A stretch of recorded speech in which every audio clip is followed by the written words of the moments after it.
గమ్మత్తు ఏంటంటే ఎవరైతే అవుట్సోర్సింగ్ ఉద్యోగి ఈ పరీక్ష ఎస్సీఆర్టీలో పనిచేస్తున్నాడో నవీన్ అనే ఆయన కృష్ణా జిల్లాలో టాపర్గా వస్తాడు. డిఎస్సిలో జిల్లా టాపర్గా వస్తాడు. ఆయన జిల్లా టాపర్గా వచ్చినట్టుగా మెరిట్ లిస్టు ఆన్లైన్లో పెడతారు.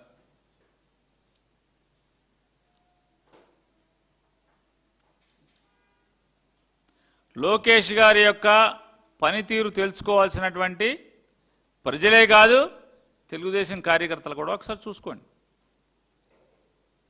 ఈ టాపర్గా వచ్చినటువంటి ఎస్సీఆర్టీ అవుట్సోర్సింగ్ ఉద్యోగి నవీన్ టాపర్గా వస్తే మరి అతన్ని ఎందుకు డిక్లేర్ చేశారు, ఎందుకు మళ్ళీ దాన్ని తొలగించారు? చదవండి ఒకసారి. నవీన్ పురమా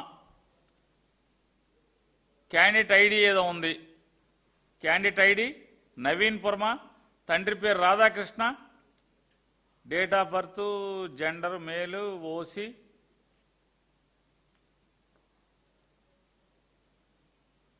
టోటల్ స్కోర్ ఏమో 89.74650, టోటల్ స్కోర్ వచ్చి 89.74650, ర్యాంక్ ఫస్ట్ ర్యాంక్. మరి AP mega DSC 2025 merit list ఆ కింద చూడండి ఒకసారి, మొదటి పేజీ చూడండి ఒకసారి. మరి దాంట్లో post and subject and medium SA social studies district Krishna. మరి వెంటనే దాన్ని ఎందుకు వెనక్కి లాక్కున్నారు, దాన్ని ఎందుకు అరెస్ట్ చేశారు? వెంటనే ఆ లిస్టు తప్పు అయిపోయింది తూచ్ అని చెప్పి మళ్ళీ రెండో లిస్ట్ ఇస్తారు. ఈ రెండో లిస్టులో ఎవరు టాపర్ వచ్చారు? మొదటి లిస్టులో సెకండ్ ర్యాంక్ ఎవరున్నారో అతను టాపర్గా పెట్టారు. మరి ఫస్ట్ ర్యాంక్ వచ్చిన నవీన్ని ఎందుకు తీశారు?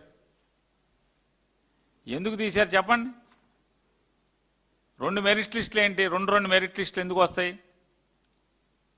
అంటే పేపర్ ఆల్రెడీ లీక్ అయిపోయింది అనేది నారా లోకేష్ గారి సిబ్బంది అంతా ఒప్పుకుంటున్నారు కదా. ఎస్సీఆర్టీ డిఎస్సి కన్వీనర్ ఒకడే కదా, ఆయనే ఒప్పుకునే కదా ఈ లిస్టు తీసేశాడు. సాధారణంగా డిఎస్సి అంటే డిస్ట్రిక్ట్ సెలక్షన్ కమిటీ. ఈ డిఎస్సి లిస్ట్ అన్నీ కూడా ఎక్కడ పెట్టాలి? జిల్లాల వారీగా జరుగుతుంది, జిల్లా యూనిట్గా జరుగుతుంది. టీచర్ యొక్క రిక్రూట్మెంట్ కానీ పరీక్ష రాయటం కానీ అన్నీ కలిపి.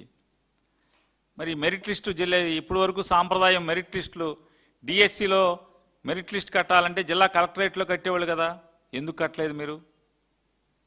ఆంధ్రప్రదేశ్ రాష్ట్ర చరిత్రలో మొదటిసారి కదా ఒక డిఎస్సిలో మెరిట్ లిస్ట్ అనేది కలెక్టరేట్లో కట్టకుండా, జిల్లా కలెక్టర్ ఆఫీసులో కట్టకుండా ఆన్లైన్లో ఎందుకు పెట్టారు? కలెక్టర్ ఆఫీసులో ఫిజికల్గా డిస్ప్లే చేయాలి కదా, ఎందుకు చేయలేదు? ఇదే ఫస్ట్ టైం కదా. మరి ఆన్లైన్లో వచ్చినటువంటి ఈ నవీన్ టాప్ ర్యాంకర్ నవీన్ని ఎందుకు తీసి మళ్ళీ తీసేసి రెండో ర్యాంకర్ని టాప్ ర్యాంకర్ కింద ఎందుకు పెట్టారు? ఎందుకంటే ప్రపంచానికి దొరికిపోయారు మీరు.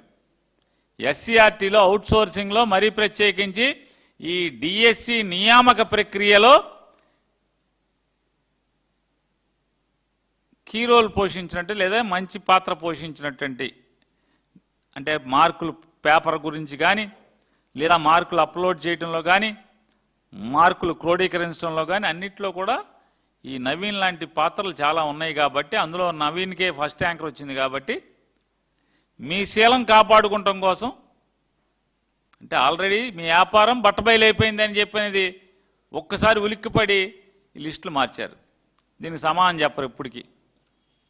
ఎందుకు ఆ లిస్టులోంచి తీశారో కోర్టుకు కూడా చెప్పరు కనీసం. మాకు కాదు, ఆ నవీన్ అనే అతను కోర్టుకు వేశాడు, హైకోర్టుకి. కోర్టుకు కూడా వాయిదాలు తీసుకుంటున్నారు తప్పితే ఆ కోర్టుని కేసు డిస్పోజ్ చేయించాలి కదా. ఇదిగో మామూలుగా ఆ నవీన్ అనేవాడు మొహాన్ని కొట్టి, ఇదిగో ఇందుకు రూల్స్ ప్రకారం నువ్వు తప్పు చేశావు, అందుకోసం నిన్ను ర్యాంకు పీకేశామని చెప్పాలి కదా. చెప్పకుండా దావాని సాగదీస్తూ, దావాని పాత దావా కింద ఎప్పటికో దాన్ని తీసేస్తా, అంటే వెనక్కి మలుచుకుంటా వెళ్ళి ఆ వేడి తగ్గించేదానికి రిట్ పిటిషన్ని వాయిదాల మీద వాయిదాలు తీసుకుంటున్నారు తప్పితే, ఈ నవీన్ అనే అతను మిమ్మల్ని కోర్టుకు లాగాడు, నాకు ఫస్ట్ ర్యాంక్ వస్తే నాకు ఉద్యోగం ఇవ్వలేదని చెప్పని. మీరెందుకు నవీన్ అనే అతన్ని ఫస్ట్ ర్యాంక్ డిక్లేర్ చేశారు ఆన్లైన్లో కృష్ణా జిల్లా లిస్టులో? ఎందుకు తీసేశారు రెండో రోజున?